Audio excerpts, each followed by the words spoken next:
nagaan siniif haa ta'u.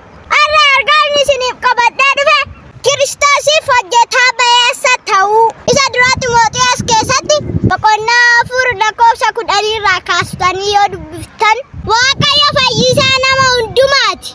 Keessumaa immoo fayyisaa amantootaati.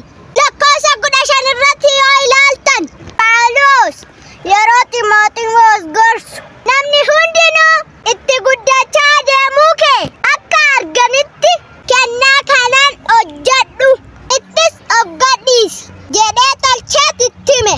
Egaa obboleeyyan koo itti of gadhiisan jedhu kuni hiika guddaa of keessaa qaba. Namoonni baay'ee isaanii yeroo ilaallu hojii Waaqayyoo dhiisanii biyya lafaatti gad of dhiisanii jiru. Qulqullummaa dhiisanii cubbuutti gad of dhiisanii jiru. Jaalala dhiisanii jibbatti gad of dhiisanii jiru. Fayyina dhiisanii salphinatti gad of dhiisanii jiru. Obboleeyyan koo salphina keessaa bahiitii gara fayyinaatti deebi'i. Lakkoofsa 11 irratti kana hundumaa isaan barsiisi.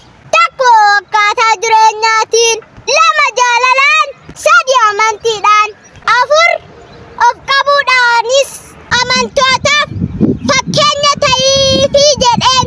Namni tokkollee ijoollummaa keetiif sin tuffatiin. Akkas gochuu keetiin mataa kee warra si dhaga'anis gara fayyinaattis hin geessita.